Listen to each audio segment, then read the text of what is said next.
오늘 말씀의 제목은 우리 한번 읽어봅시다. 올바른 재림신앙은 당신을 주님의 신부로 무장시킵니다. 여러분, 우리가 제일 붙들어야 될 신앙이 재림신앙입니다. 그래서 구원의 믿음도 중요하고 또한 십자가의 믿음도 중요하고 부활의 믿음도 중요한데, 특별히 마지막 때 사는 우리에게 제일 중요한 것은 재림의 믿음, 재림의 신앙이 있어야 돼요. 할렐루야. 왜? 지금 때가 가까웠기 때문에 우리가 십자가의 믿음, 부활의 믿음에 머물리면 안 되고 더 나아가서 재림 신앙으로 무장해야. 왜? 주님 맞이하는 세대이기 때문에 그래요. 주님이 오시는 시대이기 때문에 우리는 구원신앙, 십자가신앙, 부활신앙을 넘어서 재림의 신앙으로 무장해야 됩니다. 할렐루야! 여러분, 주님 오실 때가 점점 가까워지고 있습니다. 우리는 세계 종말의 시작이 무서운 전쟁, 처치의 기근과 지진, 전염병, 거짓 선지자들의 출현, 그것은 주님이 종말의 시작이다 라고 그랬어요. 끝은 아니다. 그거는 이제 시작에 불과하다. 종말의 끝은 무엇입니까? 오늘 사도 바울이 2절 말씀에 그래요. 재림이 주님이 곧 오실 것 같아서 흔들려요. 그 사람들이 영어나 또는 말로나 또는 우리에게서 받았다는 편지로나 주의 날이 이르렀다고 해서 쉽게 마음에 흔들리거나 두려워하거나 하지 말아야 한다는 것이라. 무려 1900년 전부터 주님이 종말이 곧 오시는 줄 알았어요. 그때도 굉장한 박해가 있었기 때문에 적그리스도가 출현해서 금방 종말이 올 줄 알았어요. 이거 시대가 지나서 로마가 멸망했을 때, 와 진짜 주님이 곧 오시는구나. 로마가 멸망하니까 오시는 줄 알았어요. 그 다음에 16세기인가요? 흑사병이 돌아가지고 유럽의 인구가 3분의 1이 죽었을 때 주님이 정말로 오시는 줄 알았어요. 또한 이슬람이 창고를 해가지고 기독교인을 다 쫓아내고 그 성전을 헐고 이슬람 사원으로 만들어가는 십자군 전쟁에서 패했을 때 주님이 정말 오른 줄 알았어요. 근데 여러분, 아직 종말의 끝이 아니었어요. 그거는 종말에 가는 시작의 과정이었어요. 그러면서 너희들아 흔들리지 말아라. 마음을 두려워하거나 불안해하거나 그러지 말아라. 종말의 끝이 뭐가 일어나냐? 3절에 누가 어떻게 하여도 너희가 미혹되지 말라. 그런 전쟁과 기근과 지진과 전염병들로 미혹되지 말라. 먼저 배교하는 일이 있고 저 불법의 사람 곧 멸망의 아들이 나타나기 전에는 그날이 이르지 아니하리니. 종말의 끝에는 무슨 역사가 일어납니까? 먼저 배교하는 일이 있고 그 다음에 불법의 사람 곧 멸망의 아들 적그리스도가 출현하게 되면 그게 종말의 끝이다. 그때는 뭐 해야 된다? 정신 바짝 차리고 신앙생활 해야 된다. 그래서 4절에 그는 대적하는 자라 신이라고 불리는 모든 것과 숭배함을 받는 것에 대항하여 그 위에 자기를 높이고 하나님의 성전에 앉아 자기를 누구라고 내세우느니라? 하나님이라고 내세우느니라. 그래서 여러분은 알아야 돼요. 종말의 시작과 종말의 끝을 알아야 돼요.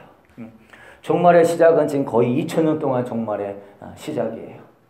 중요한 거는 거기서 흔들리거나 마음을 빼앗겨서는 된다 안 된다? 안 된다.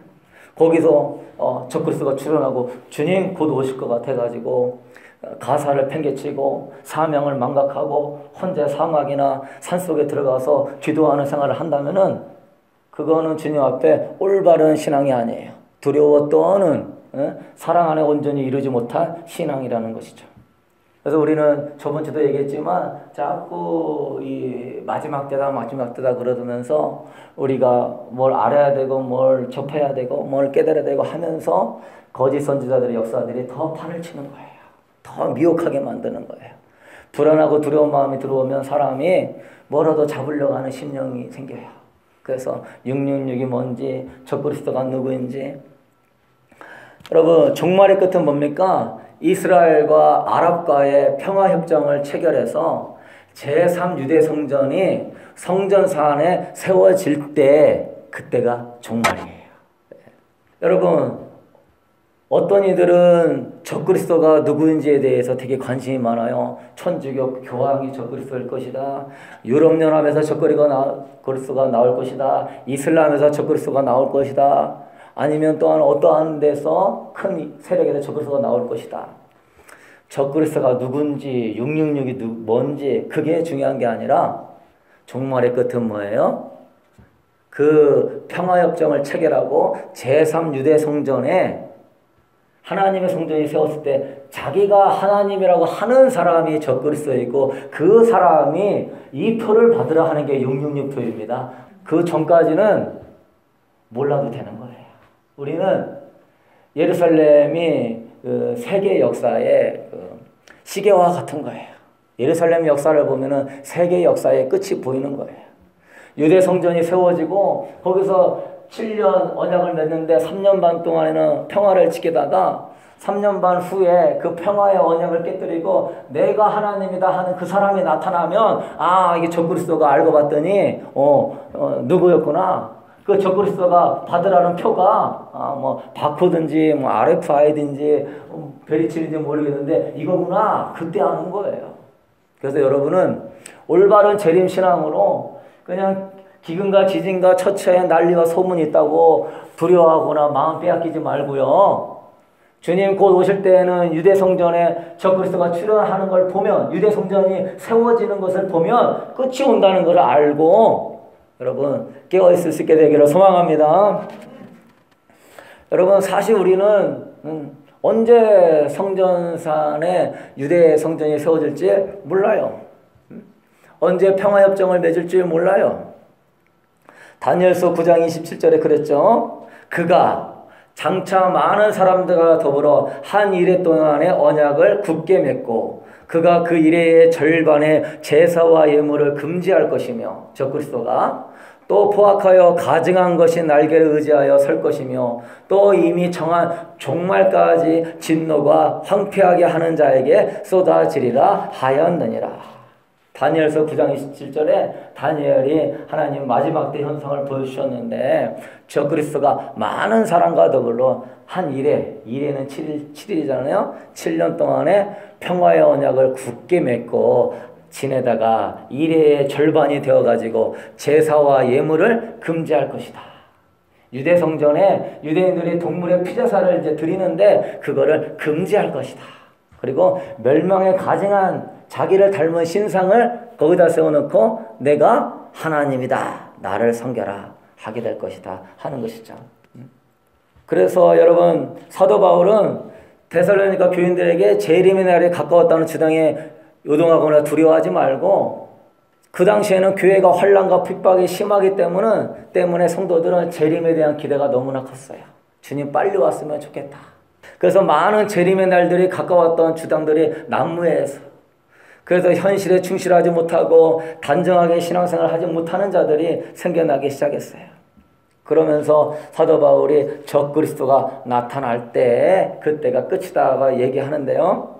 여러분 놀라운 사실은요. 지금이 평화협정을 맺으려고 하는 그런 징조들이 많이 보이고 있습니다. 많은 사람들은 어떻게 1400년간 있었던 그 예루살렘 성전산에 황금 사원이 있는데 그것을 헐어버리고 거기다가 유대 성전을 지을 수 있냐라고 생각해요. 근데 여러분 최근에 히브리 대학교 물리학자이자 성서 고고학자인 히브리 대학교 저명한 교수인 아세르 카우프만이라는 사람이 37년간 제1성전, 제2성전의 위치를 연구했어요. 제1성전의 솔로몬 성전, 제2성전의 스룹바벨 성전이 지어졌을 때의 지성소 자리가 어디냐? 그거를 37년간 연구했던 히브리 대학교 교수가 있어요. 근데 그분이 뭐라고 얘기했냐면 황금사원 자리가 지성소가 있는 자리가 아니라고 그래요. 황금사원에서 옆으로 북서쪽으로 100m 떨어진 곳이 하나님의 1성전, 2성전이 세웠던 지성소 자리라고 그래요. 그 황금사원 알죠? 이게 돔, 금으로 된 돔. 그 100m 옆에 떨어진 데 뭐가 있냐면은 작은 조그마한 돔이 있어요. 기념비의 도움이 있는데 아치 모양으로 정자 모양으로 되는데 바로 그 자리가 지성소 자리라고 그래요. 그러니까 황금 사원을 헐지 않아도 100m 옆에다가 이스라엘 성전을 지으면 되는 거예요. 그러면 아니 어떻게 유대 성전이 지어지는데 유대 성전하고 이슬람 성전하고 나란히 있을 수 있습니까? 근데 여러분 성경에는요 이방인의 때가 차기까지 예루살렘을 짓밟히도록 내버려 두라고 하는 예언들이 나와요. 요한계시록 11장 1절 2절 또 내게 지팡이 같은 갈대를 주며 말하기를 일어나서 하나님의 성전과 제단과 그 안에서 경배하는 자들을 측량하되 성전 바깥 마당은 측량하지 말고 그냥 두라. 그것은 이방인에게 주었은지 그들이 거룩한 성을 42달 동안 짓밟으리라. 두 증인이 나올 때 그 전에 하나님의 성전을 측량을 하는데 하나님의 성전의 바로 옆에 마당은 뭐야라? 측량하지 말고 그냥 두어라. 그것은 누구에게 주었다? 이방인에게 주었다. 원래 성전을 지을 때 이방인의 뜰이라는 것이 있습니다. 이방인들은 이방인의 뜰에서만 예배를 드려야지 유대인의 뜰에 들어오거나 성전에 들어오면 죽었어요. 그 이방인의 그 뜰, 그 이방인의 성전 마당에 42달 동안 짓밟으리라 하는 요한계시록 11장 1절 2절에 언약이 나옵니다.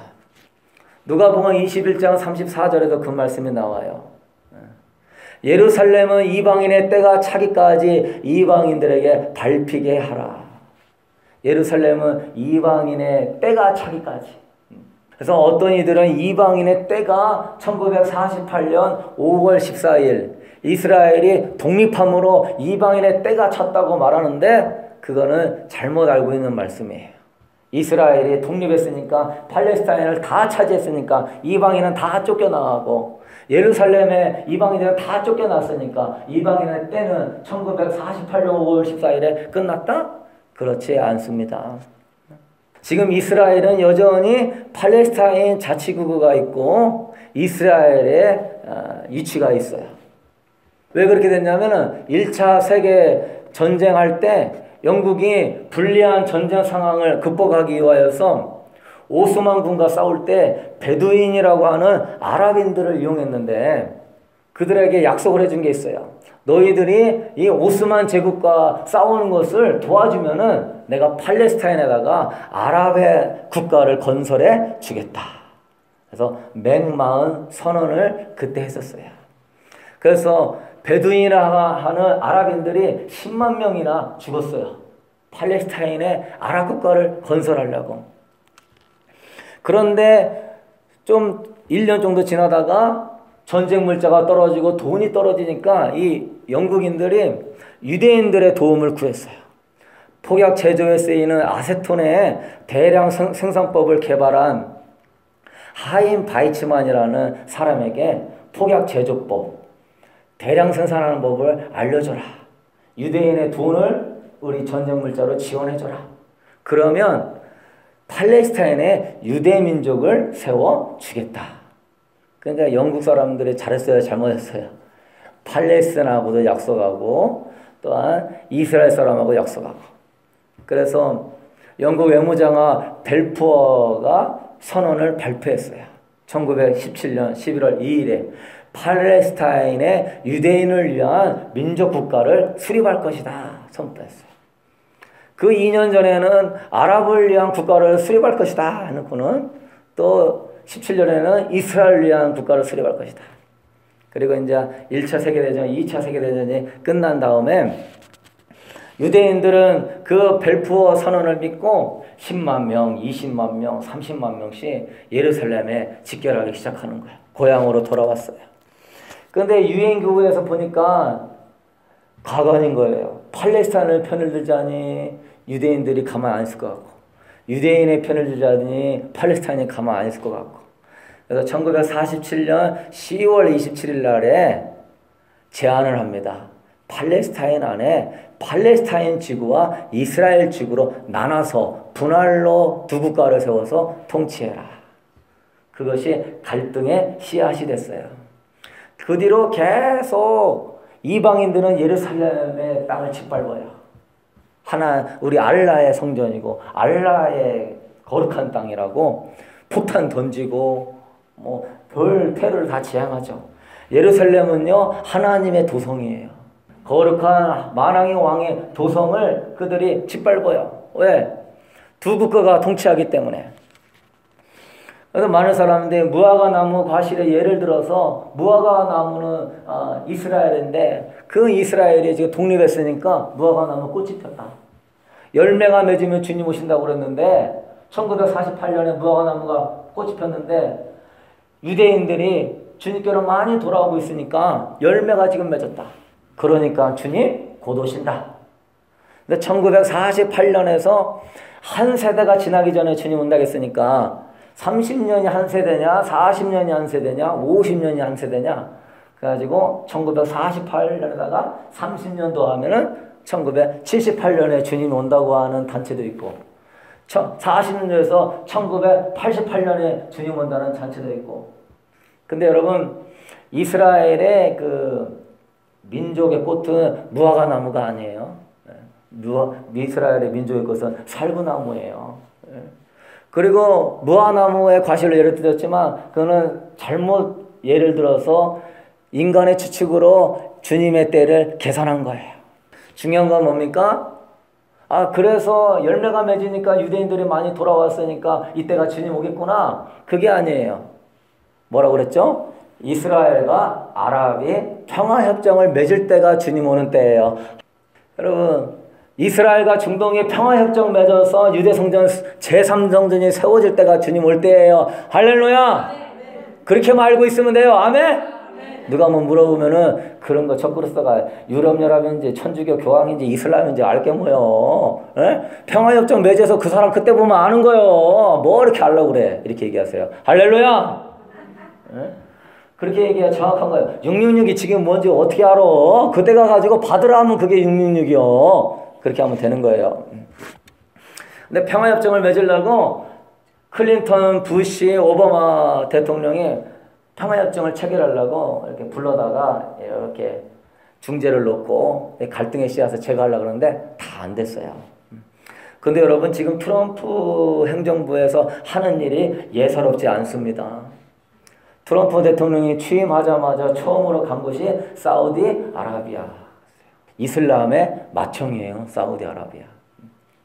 그리고 그의 사위인 쿠슈너라고 하는 그 이방카의 남편 사위 쿠슈너가 백악관 선임 보좌관인데 그 사람이 유대인입니다. 그래서 그가 중동의 국왕들을 찾아다니면서 중동의 평화를 지금 논의하고 있어요.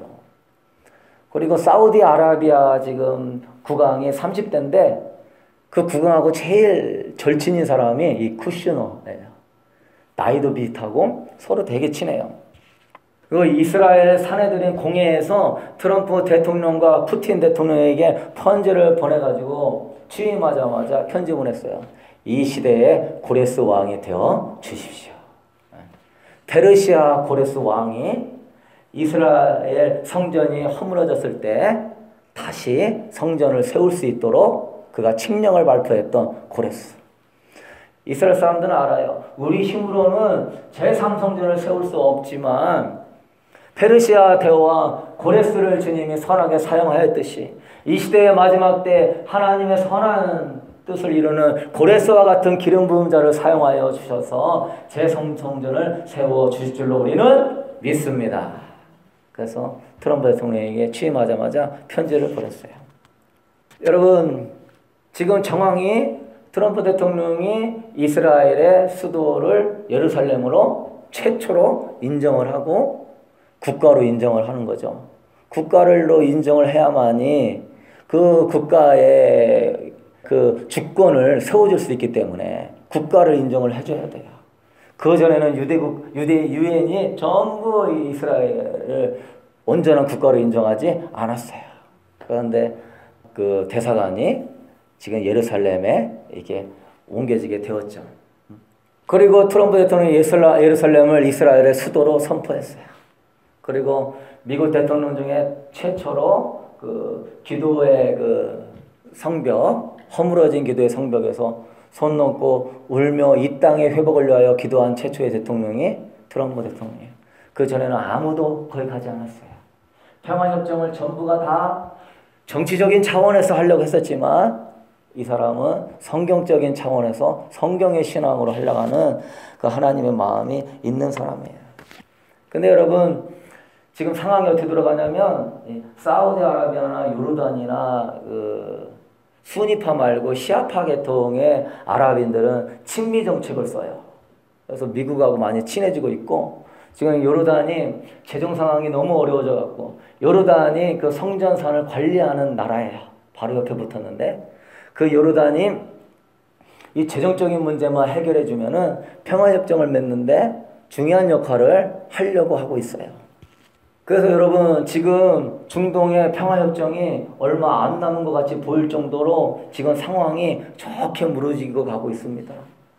유대인들이 이미 다 성전의 재료를 준비했고 지금 푸틴 대통령이 저 성전이 세워지려면 미국하고 러시아하고 중국이 도와줘야 그 성전이 세워지는데 러시아하고 지금 가까워지고 있어요.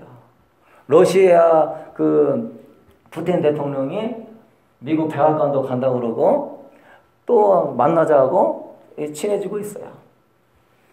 그리고 중국도 지금 트럼프 대통령의 그런 무역 관세를 통해서 중국을 지금 길들이 하고 있어요.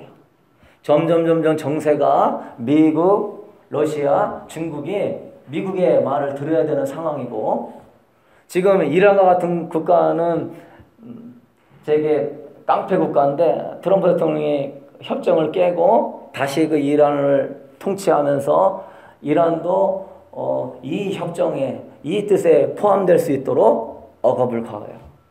터키가 지금 에르도리안인가 대통령이 일어나가지고 기독교인을 탄압하는데 트럼프 대통령이 우리 미국의 목사님 당신네들이 체포해 갔는데 왜 기독교인 목사님 체포해 갔습니까? 돌려보내지 않으면은 우리가 당신네들 가만 안 있겠습니다. 사실 일개 목사님 뭐 별로 중요하지 않을 수 있어요. 그러나 그 사람은 하나님의 사람이고 하나님의 뜻을 이루려고 하기 때문에 보내지 않으니까 거기에 그 터키에 갇힌 그 목사님의 한테 법무부 장관하고 외무부 장관이 우리 목사님을 가둬놨다 해가지고 그 터키의 그 두 장관의 재산을 미국 재산을 몰수하고 미국의 모든 활동을 제한하면서 지금 터키의 지금 화폐 가치가 급락해 버렸습니다. 그러니까 이제 그 중동의 국가들 반미 외치면서 막 미국은 물러가라 했던 이란이라든가 터키라든가 이런 국가들 또 제압당하기 시작하고 또한 친미 아랍 국가들은 트럼프 말 들으려고 하고 러시아와 중국도 돌아오려고 하고 이런 모든 지금 정세들이 평화협정을 맺는데 그 어떤 하나도 방해가 되지 않는 방향으로 이루어지고 있어요. 그런데 저는 이것이 뭐 트럼프 대통령의 때에 될지 그 다음 대통령의 때에 될지 우리는 몰라요. 누가 평화협정을 맺을지 평화협정을 맺은 다음에 언제 성전이 세워질지 언제 성전이 세워지고 언제 그 적을 소출할지 우리는 몰라요. 그건 하나님만 아세요. 그러나 중요한 것은 때가 가까이 왔으니 깨어서 신앙생활을 해야 돼요. 할렐루야! 중요한 거예요. 평화협정이 가까이 왔으니 깨어서 신앙생활을 해야 되는 거예요. 지금 점점 우리 주님이 예루살렘의 왕으로 입성하시려고 과정들이 이스라엘의 회복을 이루어가면서 지금 이스라엘의 중심으로 일어서고 있어요. 그래서 우리는 이 올바른 재림 신앙, 주님께서 이제 평화협정에 적그리스도가 임했을 때 주님이 3년 반의 불법의 활동을 이룬 다음에 주님이 어떻게 합니까? 8절에 그때 불법한 자가 나타나니 주 예수께서 그 입의 기운으로 그를 죽이시고 강림하여 나타나심으로 패하시리라. 할렐루야. 3년 만에 적그리스도가 통치하고 난 이후에 주님이 입의 기운으로 저를 죽이시고 주님께서 만왕의 왕으로 이 땅에 통치자로 오시는 거예요. 천년왕국이 시작되는데 천년왕국은 저 하늘에서 시작되는 게 아니라 이 지구에서 시작되는 겁니다. 천년 동안 왕노릇을 하는데 주님의 신부들이 한 거울, 두 거울, 10거울 받는 권세를 가지고 천년 동안 이 지구에 천년왕국을 이룬 이 땅을 정복하고 다스리는 축복을 누리는 거예요. 할렐루야! 그리고 그 다음에 새하늘과 새 땅이 하늘에서 내려와서 진정한 영원한 천국으로 들어가는데 그 전에 백보자 심판이 또 한 번 있어요. 그래서 성경은 심판이 2번 있어요. 죽고 난 다음에 심판이 있고 천년왕국 이후에 백보자 심판이 이를 때 또 한 번 심판이 있어요. 천년왕국 기간 동안에 타락한 자들, 천년왕국 기간에서도 영원한 천국을 들어가기 위하여서 우리가 훈련받는 때거든요. 그때 무적행에 잡혔던 마귀가 잠깐 풀어나서 천년왕국의 백성들을 미혹할 때 넘어지는 자들이 있어요. 그런 자들은 영원히 불못에 들어가고 그때에도 끝까지 승리하는 자는 천년왕국의 왕노를 하고 영원한 천국에 들어가는 것입니다. 그래서 여러분이 지금 훈련받을 때 제대로 받으면 도움이 좋아요. 할렐루야!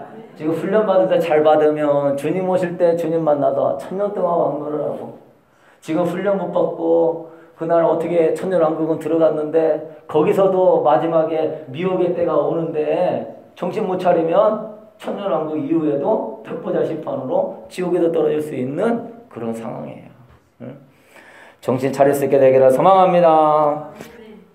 그래서 여러분 우리는 올바른 재림신앙을 가진 성도로 우리는 지금 깨어서 무장해야 되는데 첫 번째는 뭐냐? 따라합시다. 깨어있으라.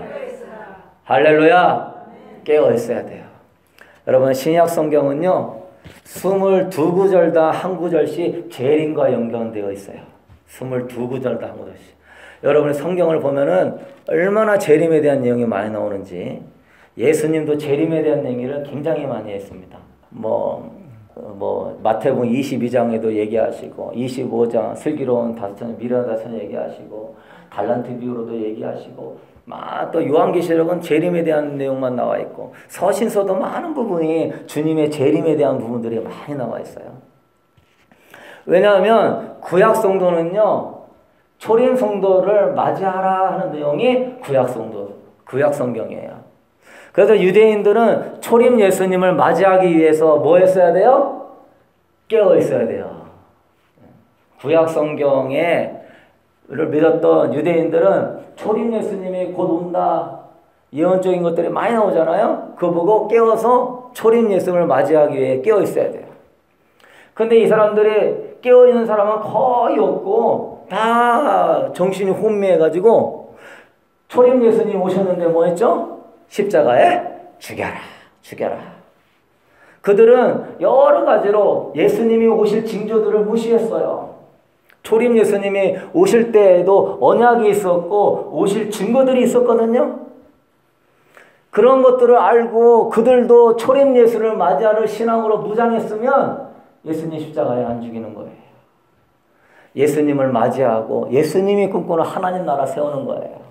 그때 천사들이 와서 땅에는 평화로다. 하늘에는 영광이요 땅에는 평화로다.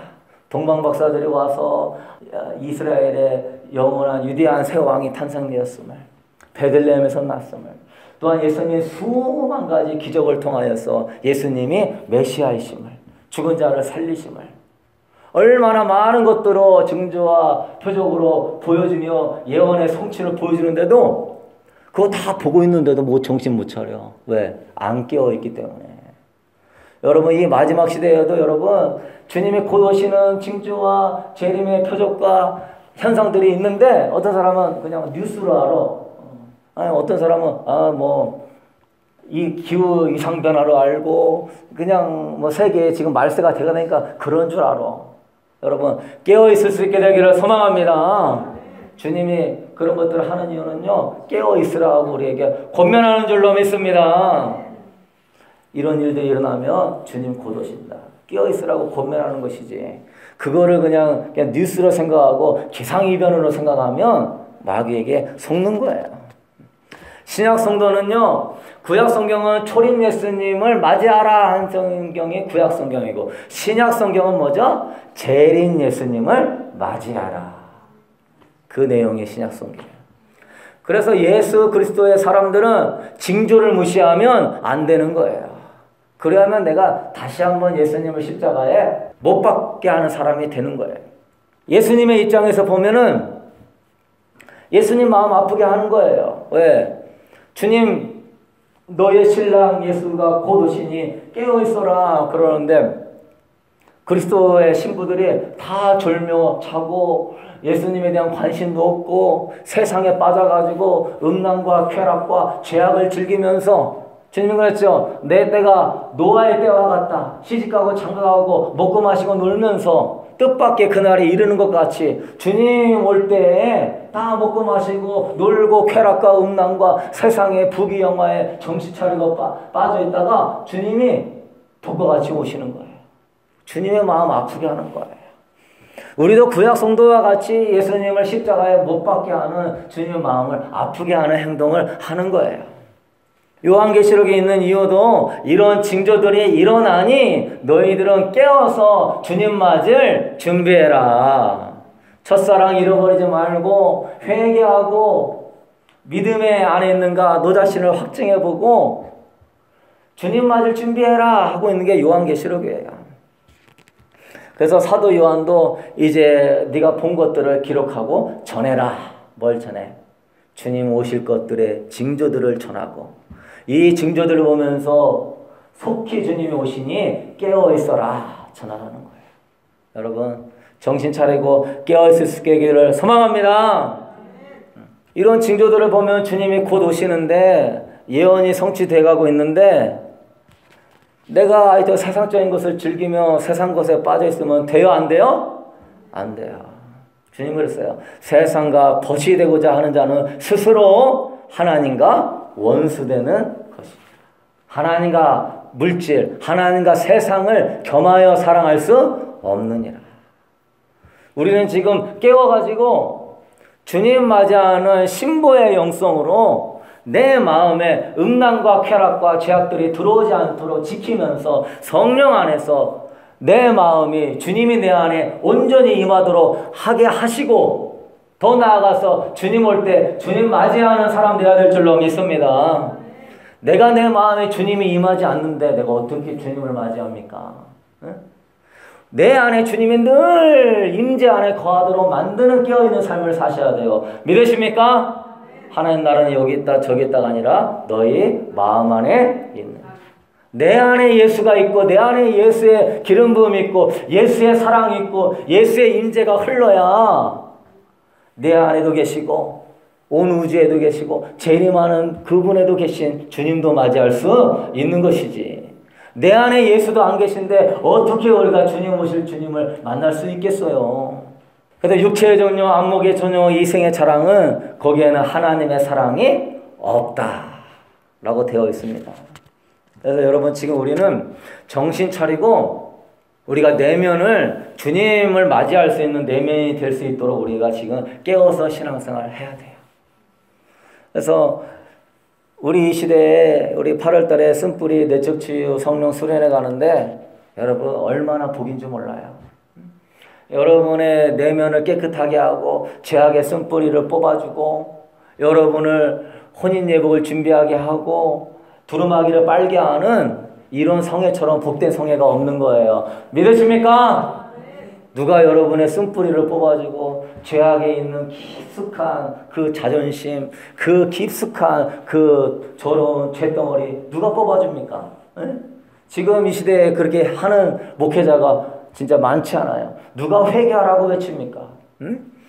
회개를 하되 깊숙하게 회개하라고 심령을 쪼개면서 누가 그렇게 말씀을 전합니까? 교인들 다 떠나가요. 응? 헌금 안 들어올까봐 그런 얘기하기도 무서워서 안 하는 시대예요. 마음 상하면 그냥 뭐 교회가 이거만 있냐고 다 떠나버리는 교회. 어떤 교회론과 어떤 주님이 나한테 보내주신 교회, 주님이 나한테 붙여주신 목자라고 하는 그러한 교회론이 없이 여기만 교회가 있냐? 저기라도 가버리지. 그러한 교회론으로 살고 있는 이런 시대에 여러분 목회자가 당연히 성도 마음에 들려고 하고 성도 편안하다, 안전하다, 축복받을 것입니다. 잘 될 것입니다. 형통할 것입니다. 이런 얘기는 하지. 에? 여러분 언제 두루마기 한번 힘차게 빨아보면서 회개한 적이 어디 있어요? 여러분 그렇기 때문에 이번에 내적치유 쓴뿌리 수련회 가서 정말 이 마지막 때 이 내적치유라는 게 뭐 심리학적으로 뭐 위로하고 여러분 막 건면하는 게 내적치유가 아니에요. 죄악의 쓴뿌리를 뽑는 게 내적치유예요. 결국은 다 나는요 옛날에요 평범으로 살아가지고요 나는 이렇게 고집이 셀 수밖에 없어요. 나는 옛날에요 아빠 사랑 못 받아가지고요 나는요 이 미움을요 끊을 수가 없어요. 나는요 옛날에요 학대를 받아가지고요 가끔 한 번씩 분노가 안 나올 수가 없어요. 그게 무슨 내적 치유로 그래서 너 사랑한다 하나님 사랑한다. 네? 그 사람이 뭐 완전히 위로를 받아가지고 거기 안에서 자기 죄를 정당화시키고 있어. 나는 이래서 이럴 수밖에 없어. 내 성격은 절대 못 바꿔. 나는 원래 상처받아서 이런 거니까 하나님도 아시고 우리 주변도 다 아니까 너도 그렇게 알고 나를 이렇게 생각해. 네? 그러면 안 되는 거예요. 상처를 받았어도 내가 화를 내고 내가 미워하고 내가 짜증낸 거는 내가 선택한 거예요. 내 자유의지로 선택한 거기 때문에 죄가 되는 것이고 하나님 여러분 사랑하고 용서해 주시지만 그 죄악의 쓴뿌리는 여러분 스스로 뽑아야 돼요. 그래야 되지 그냥 유리해 주는 내적 치유로는 안 되는 거예요. 그래서 여러분 오늘 주님이 오실 수도 있다는 우리는 경각심을 가지고 살아야 돼요. 노아의 때와 같이 경각심을 가지고 노아같이 깨어 있어야 돼요. 어떤 사람은 내 날이 살 날이 30년 남았구나. 노후 대책을 어떻게 세울까. 우리 자식들 결혼시키고 손주 보고 앞으로도 뭣도 하고 텃밭도 지어놓고 사과도 심어놓고 그거 딱딱 따가지고 산채나물에다가 비벼 먹고서 목사님 저는 노후 대책이 끝났어요. 제가 사후 대책이 중요하지. 그 노후 대책 뭐 중요합니까? 네? 사후 대책 그 사후 대책 주님 오실 사후 대책 다 돼 있으면은요 그걸로 소망과 기쁨이 넘치는 거고 남은 생애 동안 노후 대책이 아니라 선교사님이라도 가서 도와주고 개척교회라도 가서 도와주고 뭐라도 사람 만나는 일이라도 해가면서 사람 만나서 복음이라도 전하고 깨어서 뭔가 주님 다시 오심을 예배해야지. 장로님 권사님이 돼가지고 나는 노후제때 다 됐으니까 산속에서 먹고 놀면 좋아요. 할렐루야. 네? 그거는 재림 신앙이 아닌 거예요. 여러분이 재림을 믿습니다가 아니라 재림 신앙으로 무장하셔야 돼요. 아멘. 오늘이라도 주님이 오신다 이렇게 무장하고 있는 사람은 여러분 기도 건성으로 안 해요. 오늘이라도 주님 오신다고 믿는 사람은 죄가 있는 거요. 뿌리 뽑으려고 애를 쓰는 거예요. 할렐루야. 그 죄악 때문에 주님 못 만나면 어떡해. 주님 오늘 저녁에 오실지 내일 아침에 오실지 모르는데 그 지금 내가 이기지 못한 습관적인 죄악을 붙들고 살면서도 편안하다 안전하다. 한 30년 40년 후에 주님 오시겠지. 그러면 되겠어요? 여러분 깨어있는 거는 신부의 당연한 도리예요. 한 신랑이 신부에게 여보 내가 이제 중동에 가서 돈을 벌어 갖고 올게. 그때 우리 아름다운 집도 장만하고 행복하게 살자. 근데 여보 내가 몇 월 며칠에 올 줄은 몰라. 그런데 약속을 하나 하면은 이 나뭇잎파리가 붉어지고 낙엽이 떨어질 때쯤 올 거야. 나뭇잎이 떨어지는 것을 보거든 내 신랑이 중동에서 이제 오는구나. 그렇게 알고 깨어서 여보 기다리세요. 그랬어요. 그러면 정상적인 신부라면 어떻게 하죠? 우리 사랑하는 여보 결혼하자마자 중동에 돈 벌러 갔으면 정상적인 신부라면 어떻게 하죠? 저거 나무를 보면서 저 나무가 언제 나무 이파리가 떨어질까? 이제 열매 맺었네. 열매 끝나고 이제 나무 이파리가 단풍잎 들고 있네. 언제 저 단풍 이파리가 곧 떨어지겠구나. 그러면 우리 신랑이 오시는구나. 할렐루야. 이게 깨워서 주님 맞이하려고 하는 신부의 자세예요. 주님을 사랑해서 제가 오늘 이 설교 좋아하는데 막 내 안에서 막 기쁨이 넘쳐나더라고. 막 재림 얘기만 들어도 나는 너무 좋아. 주님 온다는 소리 나도 너무 좋아. 그냥 막 기쁨이 막 올라와. 주님 막 곧 만날 생각에 사랑하는 주님 만나고 싶고 주님 앞에 한번 안기고 싶어가지고 굉장히 막 흥분이 돼요. 네? 이게 바로 신부가 신랑을 맞이하는 깨어있는 사랑의 자세예요. 아멘. 근데 어떤 정신 나간 신부는 벌써 단풍 들었네. 아이고 저 단풍 곧 떨어지겠네. 아이고 곧 떨어지겠네. 아이고 무서워. 저거 무서워. 저거 떨어지면은 신랑 올 텐데 아이고 무서워라. 저거 떨어지면 안 되는데. 그럼 신랑이 와갖고 정신 나갔냐? 신랑이 오는데 뭐가 이렇게 무서워해? 에?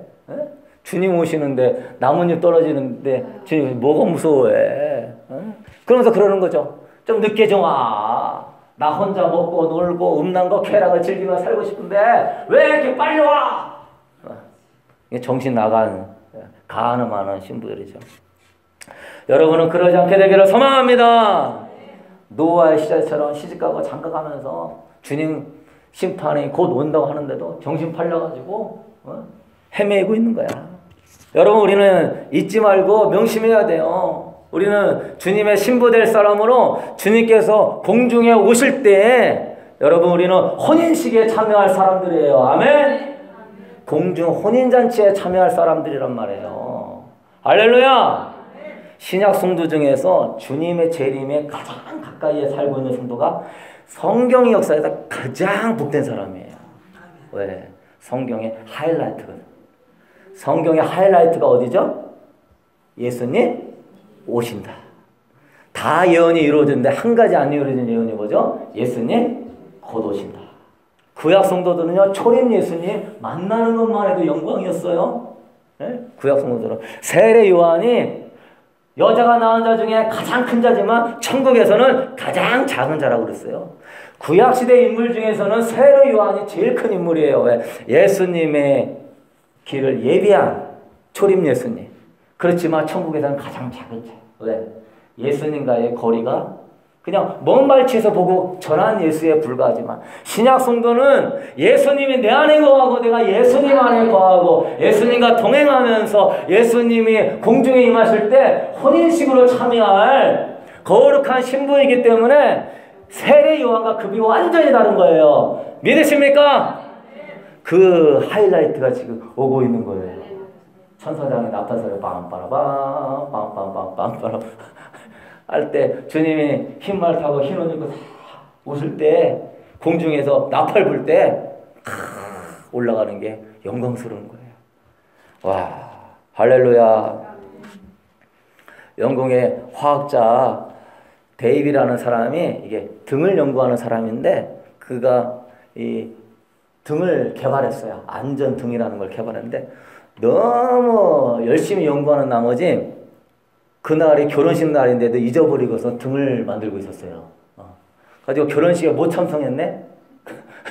그랬더니 신부 될 사람이 와가지고 화가 나가지고 결혼식을 잊어먹는 사람하고 난 죽어도 결혼 안 해! 하고 너 혼자 잘 살아! 하고 가버렸어요. 그 데이비라는 사람이 평생 혼자로 살았는데 여러분 정신 나간 사람이죠. 열심히 세상 것만 하다가 결혼식 날 터져 잊어버리는 사람. 정신 나간 사람.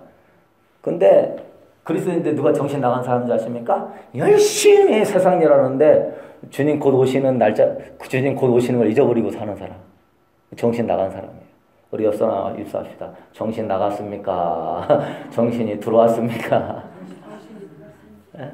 주님 곧 오시는데 정신 나가가지고 주님이 언제 올지 깨어있어라. 그러면 깨어서 있어야지. 그게 우리의 신부될 성도의 자세예요. 믿으십니까? 그건 주님이 친절하게 어느 때쯤 온다.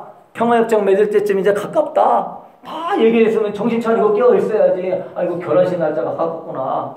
그때도 정신 못 차리고 세상 일에 바빠 살고 있으면 미련한 다섯 처녀가 되는 거예요. 믿으십니까? 성령의 기름 준비하고 흰 예복을 준비하면서 깨끗하게 준비하고 있어야 되는데 정신 나갔어 그냥. 두 번째요. 여러분 주님의 신부로 무장하려면 첫 번째는 깨어 있어야 돼요. 주님 곧 오신다. 따라합시다. 주님 곧 오십니다.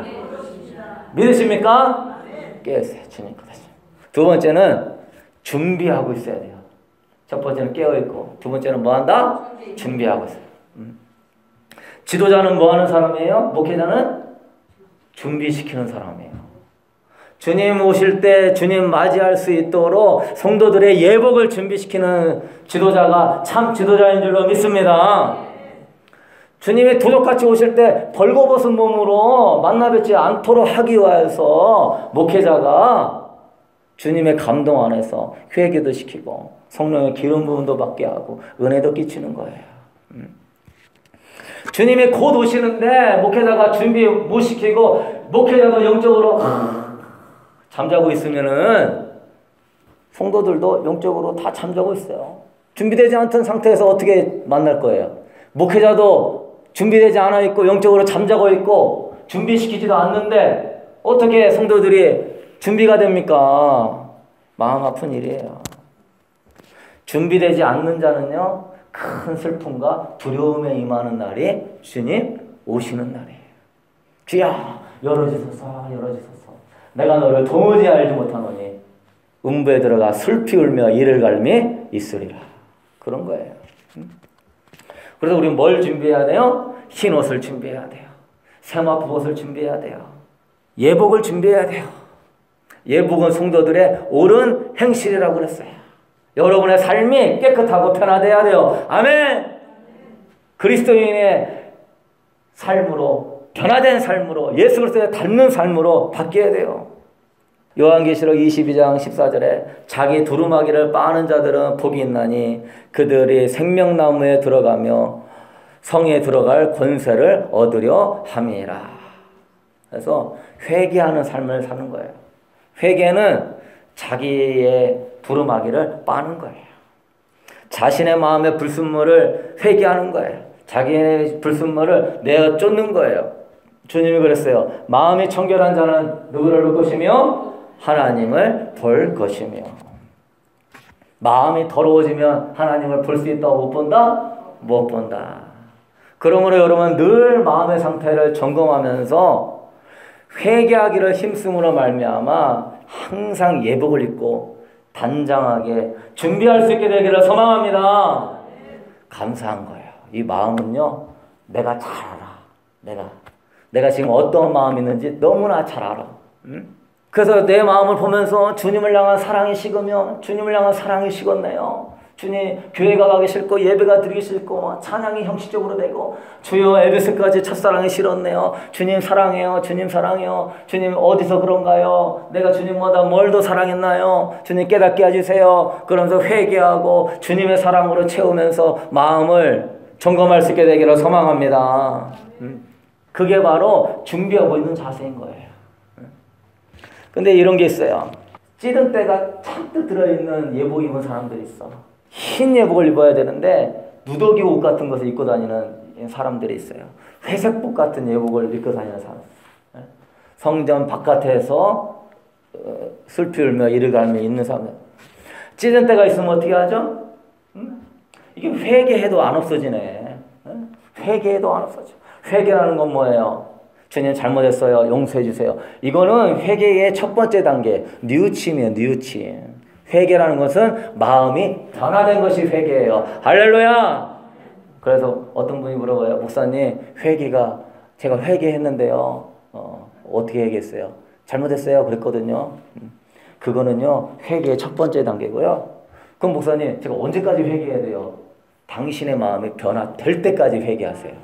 그게 회개예요. 근데 어떤 사람은 음란함이 말할 수가 없어. 얼마나 이게 마음이 음란한지 몰라. 주님 잘못했어요. 용서해 주세요. 그게 회개입니까? 우리 죄를 자백하면 미쁘시고로서 우리 죄를 사해 주시지만 또 습관적으로 반복되는 그 죄가 회개라고 볼 수는 없는 거예요. 그러면 이 찌든 때를 어떻게 해야 돼요? 금식기도, 작정기도, 씨름하는 기도를 통하여서 이 마음에 성령의 할례를 행하여 주시옵소서. 부드러운 마음을 주시옵소서. 정직한 영으로 내 영을 새롭게 하여 주시고 새 마음을 부어 주시옵소서. 여러분 그러면서 해야 돼요. 왜? 찌들어가지고 조금씩 해결해가지고는 안 돼. 이게 하이타이 넣고서 그냥 뜨거운 물에다가 팍팍 삶아야 돼.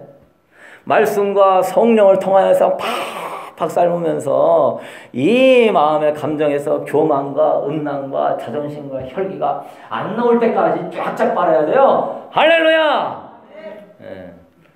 그렇게 하세요.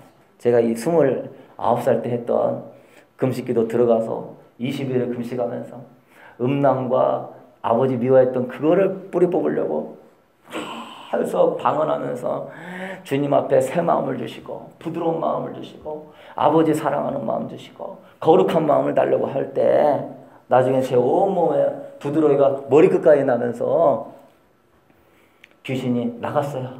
예? 여러분 안에 있는 그 어둠의 영들이 뿌리째 뽑혀나가도록 그것들이 여러분의 신부 예복을 준비하는데 막는단 말이에요. 그래서 그것이 무엇인가를 발견하고 찌든 때 여러분 그러한 것들이 있다면은 작전기도 하고 금식기도 하고 쓴뿌리에 수련회 가가지고 뽑을 수 있게 되기를 소망합니다. 그럼 세마포 예복 잘 준비하는 거예요. 때를 발견하기 위해서 뭘 읽어라? 성경을 읽어라. 성경을 읽으면 때가 보여. 저는 산상수훈 마태복음 5장, 6장, 7장을 참 좋아해요. 그래서 읽을 때 없으면 늘 마태복음 5장, 6장, 7장을 읽어. 어쩜 그렇게 이 마음을 깨끗하게 만드는데 너무나 좋은지. 행위가 아니라 마음의 법으로 써있기 때문에 음욕을 품고 여자를 품는다 이미 마음에 간음하였느니라. 멍청한 놈이라는 자는 지옥불에 들어가게 되리라. 그런 게 다 마음에 관련돼서 마음을 깨끗하게 빠는 아주 율법은 우리를 거룩하게 만드는 것들이에요. 그래서 그런 거를 보면서 때를 발견해야 때도 뺄 수 있는 거예요. 아멘? 어떤 사람은 목회자가 막 때를 발견시켜 주는데도 나는 때가 없어요. 나는 깨끗해요. 이러고 있으면 아이고 알아서 하세요. 근데 참 딱하시네요. 응? 그래서 사복음서 산성수훈 같은 것 중에서 두루마기를 빨도록 해주는 거룩한 말씀을 계속 신명기와 같은 말씀을 묵상하면 좋아요. 베드로전서 1장 23절 너희가 거듭난 것은 썩어질 씨로 된 것이 아니요 썩지 아니할 씨로 된 것이니 살아있고 항상 있는 말씀으로 된 것이니라. 네. 두 번째는 항상 성경 읽으면서 때를 발견하고 감사한 건 뭐냐면 성경을 읽을수록 우리 마음이 이렇게 예민해져가지고 금방 때가 보여요. 그래서 다윗과 같은 사람은 복된 사람이에요. 그냥 그 사울왕의 옷자락만 잘린 거 가지고도 엄청 찔려. 주여, 내가 기름 부음 받은 자의 옷자락을 내가 무엇이간데 잘렸습니까? 언덕에 올라가가지고 사울왕이여 나를 용서하소서. 기름 부음 받은 자의 옷을 잘랐습니다. 하나님이여 나를 용서하소서. 그러나 내가 당신 앞에 당신을 해야 할 마음이 없다는 걸 증명하기 위해 이런 것입니다. 다윗이요 늘 율법을 보면서 복 있는 자는 여호와의 율법을 취하러 묵상하는 자로다. 여호와의 말씀을 늘 묵상하니까 이것이 심령이 깨끗해지고 심령이 예민해진 거예요. 그래서 주님 앞에 시편에 고백할 때에도 주여 내 마음을 살펴주시고 내 마음에 의롭지 아니한 것이 있나 나를 보시옵소서. 내가 정직하게 행하였나이다. 나를 달아 보시옵소서. 그래서 성경을 잘 읽는 사람은 심령이 예민해져요. 예민해져. 그것이 주님과의 관계를 지키는 놀라운 축복이에요. 할렐루야. 뭔 놈의 죄를 지어도 막 무감각해. 예? 화인 맞았어. 화인. 응? 마귀의 화인을 맞았어. 죄를 지어도 무감각해. 더러운 말을 해도 무감각해. 사람을 미워하고 판단해도 무감각해. 사람의 마음에 상처를 주는데도 무감각해. 그거는 마귀의 화인 맞은 거예요. 네? 내가 마음에 그만큼 무뎌진 거예요. 다윗과 같이 여러분 사소한 거 하나라도 그래서 원래 하나님 사람은요 부부싸움도 못해요. 성령님이 슬퍼하기 때문에 할 수가 없어요. 하게 되면 성령님이 너 빨리 가서 용서를 구해라. 그러면 너와 나와의 기도가 되지 않을 것이다. 예민할 줄 아는 사람은요 남한테 가서 해서요 승질내는 말 절대 못해요. 기도가 안 돼요. 주님의 임재가 안 나타나요. 그 괴로워서 못 살게 되는 거예요. 여러분 이렇게 예민할 수 있게 되기를 소망합니다. 그리고 세 번째는요 예복이 더럽혀지지 않도록 마음의 묵상과 입술의 고백이 경건해야 돼요. 더러운 말은 입 밖에도 내지 말라. 사람이 입으로 들어가시 너를 더럽게 하는 것이 아니라 속에서 나오는 그것이 너를 뭐한다? 더럽게 하느니라. 빨고 우리는 항상 마음의 묵상과 입술의 고백이 하나님의 영광이 되고 하나님의 기쁨이 되고 아름다움이 되어야 될 줄로 믿습니다. 여러분 이제 결론을 맺읍시다. 구세군의 창시자 윌리엄 부스는 마지막 때 교회의 실상을 4가지로 얘기했어요. 구세군 창시자가. 성령 없는 신학. 2번째, 예수 그리스도가 없는 기독교. 3번째, 회개 없는 죄사함. 거듭남이 없는 구원. 4번째, 지옥 없는 천국. 다 기독교같이 보이고 정통적인 신학같이 보이고 믿음의 교단같이 보이지만 성도들이 성령이 없고 교회를 나와도 예수 그리스도를 사모하고 사랑하는 신부의 영성이 없고 진정한 회개와 거듭남의 신부의 삶이 없고 그냥 자기가 주님 맞이하지 못할 상황인데도 위로받고 긍정적인 말을 듣기를 원하고 권면만 받기를 원하고 재림의 때가 가까이 왔는데도 세마포옷을 빨지 않고 구원받았다고 안일하게 생각하고 미지근하여서 주님이 토하여 내쳐버리겠다고 라오디게아에 내가 선포하는데 역겨워 죽겠다고 주님이 말씀하는데도 편안하다 안전하다. 여러분 지금 이 시간 두 손 들고 주님 찬양하고 예배하면서 그의 삶이 여러분의 일상의 삶에서도 예배하는 삶인지 점검할 수 있게 되기를 소망합니다. 안 그러면 역겨울 수가 있어요. 하나님 사랑해요. 집에 가서는 못할 말하고 못할 행동하고 못한 것들 품고 있고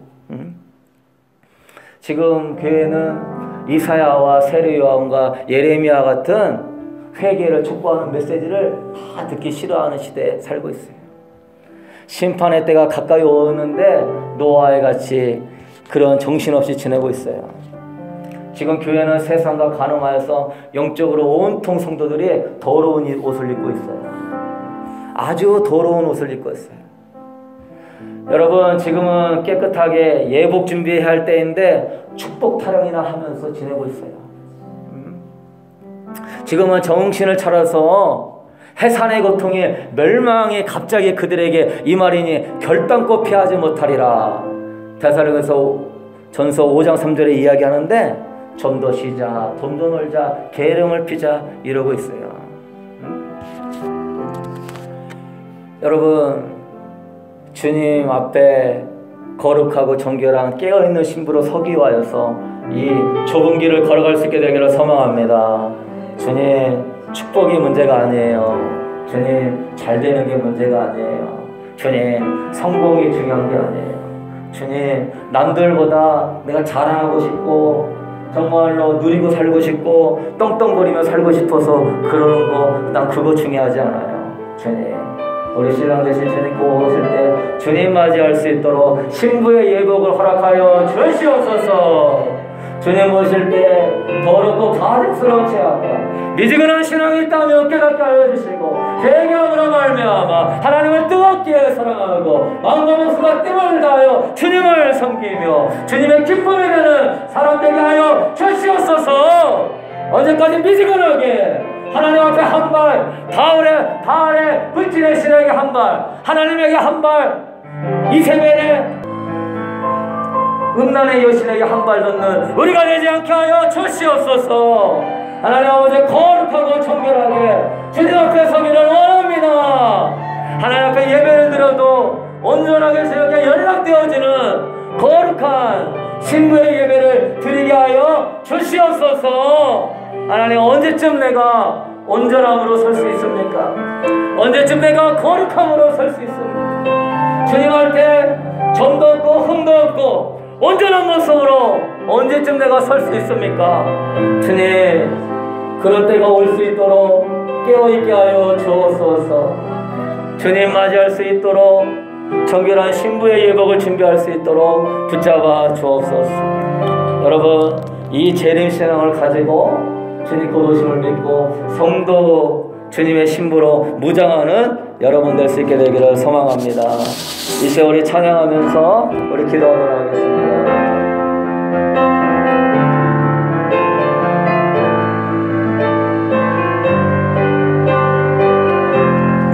우리 다 같이 일어나서 찬양합시다. 주님 다시 오실 때까지 불 좀 꺼주세요. 주님 다시 오실 때까지 나는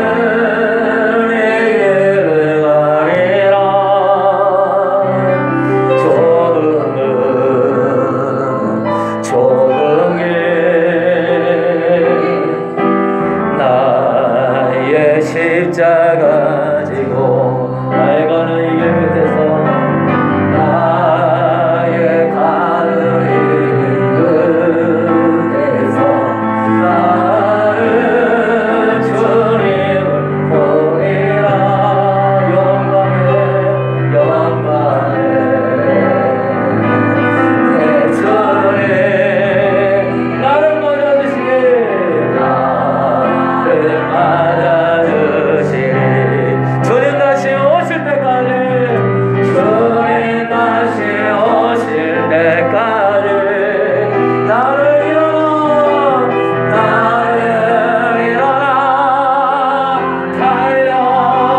달려가리라. 주의 영광 온 땅 덮을 때 할렐루야. 나는 일어나 노래하리. 내 사모하는 주님 온 세상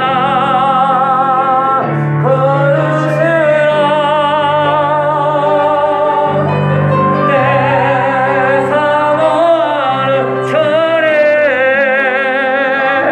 영광의 왕이시라.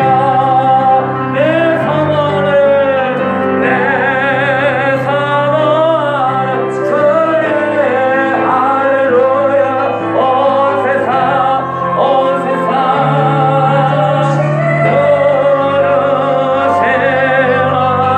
내 사모하는 주님 영광의 왕이시라. 주님 다시 오실 때까지 주님 다시 오실 때까지 나는 일어나 달려가리라. 나는 일어나 달려가리라. 주의 영광 온 땅 덮을 때 나는 일어나 노래하리. 내 사모하는 주님 온 세상 부르시라. 내 사모하는 주님 영광의 왕이시라. 내 사모하는 주님 내 사모하는 주님 온 세상 부르시라. 내 사모하는 주님 영광의 왕이시라. 여러분 이 시간 우리 두 손을 들고 기도할 때 영광스러운 만왕의 왕이신 주님이 거룩하신 옷의 예복을 입고 거룩한 흰옷을 준비한 신도들을 맞이하기 위하여서 고난과 천사장의 나팔 소리와 함께 주님이 곧 강림하실 이 영광스러운 이 날을 눈앞에 두고 있는 우리 성도들이 오 하나님 아버지 세상에 헛된 것들에 빠져있고 여전히 내 하나님 예복을 더럽게 만드는 우상과 음란과 죄악을 좋아하고 있고 정신도 차리고 하나님의 예복을 준비하지 못하는 우리가 되지 않게 하여 주시옵소서. 주님 나의 예복을 보게 하여 주옵소서. 나보다 주님을 맞이할 만한 예복을 입는데 보게 하여 주시옵소서.